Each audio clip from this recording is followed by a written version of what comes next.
The Unit 3 presentation, Research and Rhetoric, by Morgan Devaney. Justified murder in the play Trifles. Murder may be a crime, but at times it can be deemed justifiable. Maybe not in the eyes of law, but from a moral perspective. Minnie's murder of her husband was justifiable due to her husband's abusive patterns, the isolation he caused, and her subsequent fall into madness. In the bottom right-hand corner, you can see a picture from the play where the two women find the dead canary. Abusive patterns. Minnie's husband was an unlikable and cold man, as evidenced by several characters. It is apparent that Minnie's disposition and mental state had changed since her youth. She was once described as very happy in her youthful days. She was very involved in the town, and slowly she just changed as she married Mr. Wright. He murdered her pet canary. This is often a trademark of serial killers and abusers, is murdering animals, and especially if it's done in like a particularly sadistic way, in the way he did to murder her only friend. And bottom you can see a little dead canary. Examples of abusive patterns. From the text, I have a quote that shows that Mrs. Hale clearly found Mr. Wright to be kind of standoffish and cold, but I don't think a place would be any cheerfuler for John Wright's being in it. And she said this in response to one of the men saying the house wasn't very cheerful. Isolation. Farmers of the time often lived far from town and neighbors, so a sense of isolation was not uncommon, but it was noted that she hardly ever went into town, which would be deemed a bit uncommon. Mr. Wright did not like visitors.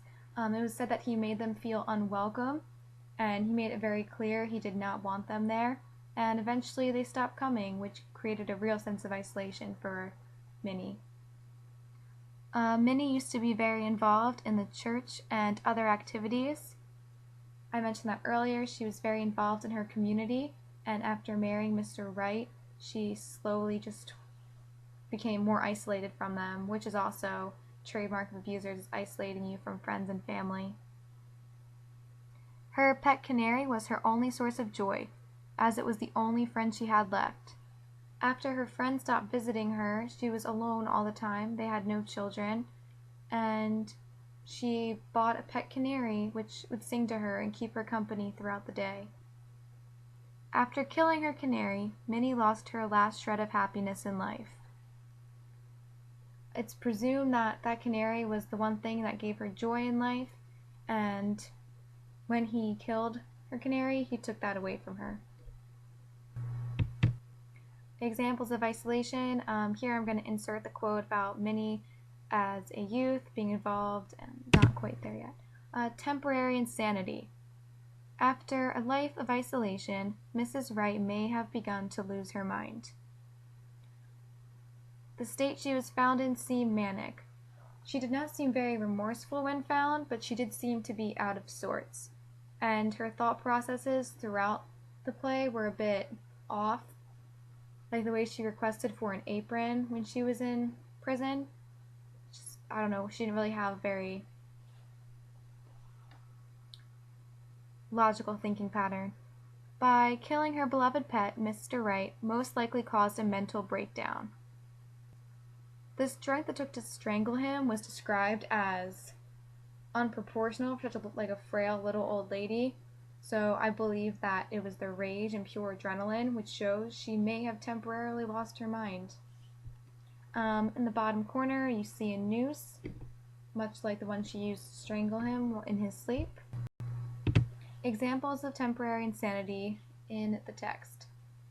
Minnie's violent response to the killing of her pet canary recalls murderous feelings in Mrs. Peters when her pet kitten had been brutally slain.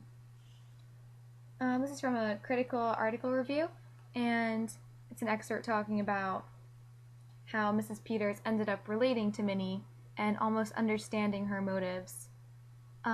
She also understood her loss of control through this childhood memory.